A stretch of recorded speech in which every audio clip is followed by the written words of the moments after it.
Right ఇక breaking news చూస్తున్నాం. Telangana cabinet భేటీకి సీఈసీ గ్రీన్ సిగ్నల్ ఇచ్చినట్లుగా తెలుస్తోంది. అయితే ఈ కేబినెట్ సమావేశానికి సీఈసీ కొన్ని షరతులు విధించినట్లుగా తెలుస్తోంది. అత్యవసర విషయాలపైనే చర్చించాలని, ఎన్నికల విధుల్లో ఉన్నవారు భేటీకి వెళ్లకూడదని సీఈసీ సూచించినట్లు తెలుస్తోంది. ఇక ఎన్నికల ప్రక్రియ పూర్తయ్యే వరకు ఉమ్మడి రాజధాని రుణమాఫీని కూడా వాయిదా వేయాలని సీఈసీ సూచించింది. జూన్ 4 లోపు చేపట్టాల్సిన వాయిదా వేయలేని అంశాలనే కేబినెట్ భేటీలో చర్చించాలని కేంద్ర ఎన్నికల సంఘం సూచించినట్లుగా తెలుస్తోంది.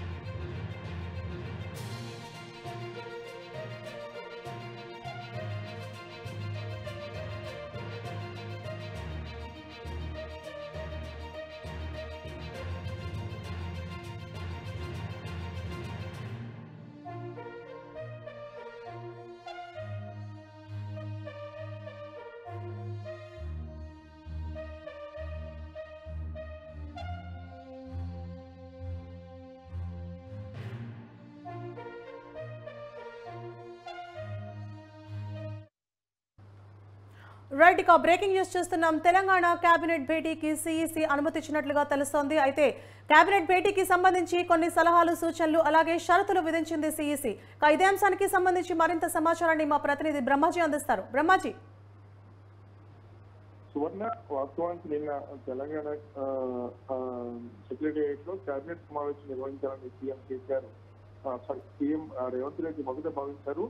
అయితే ఎన్నికల కోడ్ జూన్ 7వ తేదీ వరకు ఉండడంతో దానికి సంబంధించినటువంటి అంశాలు వేటి పైన చర్చిస్తారు అనే దాని మీద పూర్తిస్థాయి క్లారిటీ లేకపోవడంతో నిన్న సాయంత్రం 7 గంటల వరకు వేచి చూసినటువంటి సీఎం రేవంత్ రెడ్డి మంత్రులు వాళ్ళందరూ కూడా కేంద్ర ఎన్నికల సంఘం నుంచి అనుమతి రాకపోవడంతో తిరిగెళ్ళారు. అయితే దీని మీద ఇప్పటికే కేంద్ర ఎన్నికల సంఘానికి వాళ్ళు సంప్రదించినట్టు కేబినెట్ సమావేశ నిర్వహణకు కేంద్ర ఎన్నికల సంఘం గ్రీన్ సిగ్నల్ ఇచ్చింది. అయితే కేబినెట్ సమావేశ నిర్వహణకు కొన్ని షరతుల్లో కూడా కేంద్ర ఎన్నికల సంఘం విధించడం జరిగింది. ఇందులో ముఖ్యంగా అత్యవసరమైన విషయాలు, తక్షణం అమలు చేయాల్సినటువంటి అంశాల ఎజెండా పైన మాత్రమే కేబినెట్ చేయాలని షరతు విధించింది. అంటే ఇప్పుడు వర్షాలు పడుతున్నాయి. ఈ వర్షాల నేపథ్యంలో రైతులు ఆదుకోవడానికి కావచ్చు, లేకపోతే వరి ధాన్యం తడవకుండా చేయడానికి ఇట్లాంటి కొన్ని ఎమర్జెన్సీ ఏజెంట్స్ ఉంటాయో వాటి మీద మాత్రమే చర్చించి నిర్ణయం తీసుకోవాలి. కొత్త విషయాలు మాత్రం ప్రకటించకూడదు. ఇంకా జూన్ 4వ తేదీన లోపు చేపట్టాల్సినటువంటి అత్యవసర అంశాలు ఆ తేదీ వరకు వేచి ఉండడానికి అవకాశం లేని అంశాలను మాత్రమే చేపట్టాలని కూడా కేంద్ర ఎన్నికల సంఘం చెప్పి ఇచ్చింది. అయితే లోక్సభ ఎన్నికలు మొత్తం పూర్తయ్యే వరకు కూడా హైదరాబాద్ ఉమ్మడి రాజధానికి సంబంధించినటువంటి అంశం కావచ్చు, రుణమాఫీ అంశాలను కూడా వాయిదా వేయాలని షరతు విధించింది. ఎందుకంటే జూన్ 2వ తేదీతో ఉమ్మడి రాజధానికి సంబంధించిన అంశం పూర్తవుతుంది. సో జూన్ 7వ తేదీ వరకు కేంద్ర ఎన్నికల సంఘానికి సంబంధించినటువంటి కోడ్ కూడా అమల్లో ఉంటుంది. అంటే 4వ తేదీ రిజల్ట్స్ వస్తాయి కాబట్టి అప్పటి వరకు దీనికి సంబంధించిన అంశాలను పరిగణన తీసుకుంటారు కూడా మాట్లాడడం జరిగింది. అయితే ఎన్నికల ప్రక్రియలో భాగస్వామ్యమైన అధికారి ఎవరు కూడా కేబినెట్ సమావేశంలో హాజరు కావాల్సింది కూడా ఎన్నికల సంఘం నివేదిక ఇచ్చింది.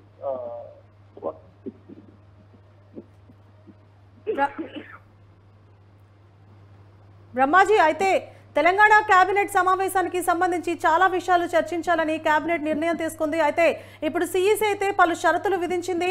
జూన్ 4 లోపల అత్యవసరమైన సమస్యలు ఏవైతే ఉన్నాయో వాటికి సంబంధించి మాత్రమే కేబినెట్ సమావేశంలో చర్చించాలని సూచించింది. ఇప్పుడు రాబోయే వర్షాకాలానికి సంబంధించి కాకుండా ఇతరంగా ఏ విషయాలు ప్రధానంగా ఈ కేబినెట్ మీటింగ్ లో చర్చకు వచ్చే అవకాశాలు ఉన్నాయి? అంటే వాస్తవానికి అయితే ఈ యొక్క రుణమాఫీ సంబంధించిన అంశము, రుణమాఫీ సంబంధించి కార్పొరేషన్ ఏర్పాటు సంబంధించినటువంటి విషయాలను పరిగణలో తీసుకోవడంతో పాటు కాళేశ్వరం మేడికట్ట సంబంధించినటువంటి రిపేర్లు ఏవైతే వాటిని కూడా చర్చించి నిర్ణయం తీసుకోవాలనుకున్నారు. అయితే ఇవన్నీ కొత్త అంశాలు కాబట్టి ఇప్పుడు క్యాబినెట్ లో చర్చించి నిర్ణయం తీసుకోవడానికి వీళ్ళంతా కూడా కేంద్ర ఎన్నికల సంఘం నిర్ణయించింది.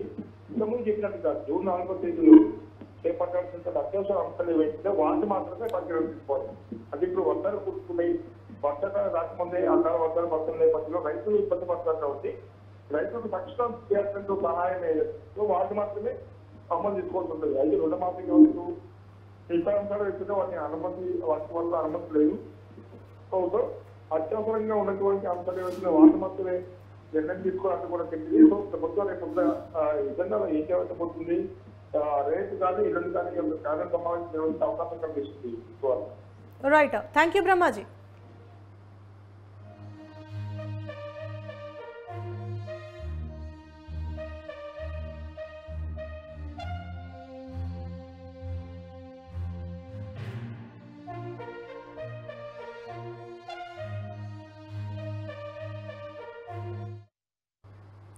రైట్, ఇక బ్రేకింగ్ న్యూస్ చూస్తున్నాం. తెలంగాణ కేబినెట్ సమావేశానికి సిఈసి అనుమతిచ్చినట్లుగా తెలుస్తోంది. అయితే పలు షరతులతో కూడి సిఈసి కేబినెట్ సమావేశానికి అనుమతిచ్చింది. ప్రధానంగా ఉమ్మడి రాజధాని రైతు రుణమాఫీకి సంబంధించి ఎటువంటి కేబినెట్ మీటింగ్లో ఎటువంటి ప్రస్తావన తీసుకురాకూడదని, ఎన్నికల విధుల్లో ఉన్న వారెవరూ కూడా ఈ సమావేశంలో పాల్గొనకూడదని కూడా పలు షరతులు విధించింది. కొన్ని సూచనలు చేసింది సిఈసి. ఈ మేరకు తెలంగాణ కేబినెట్ సమావేశానికి సిఈసి గ్రీన్ సిగ్నల్ ఇచ్చింది.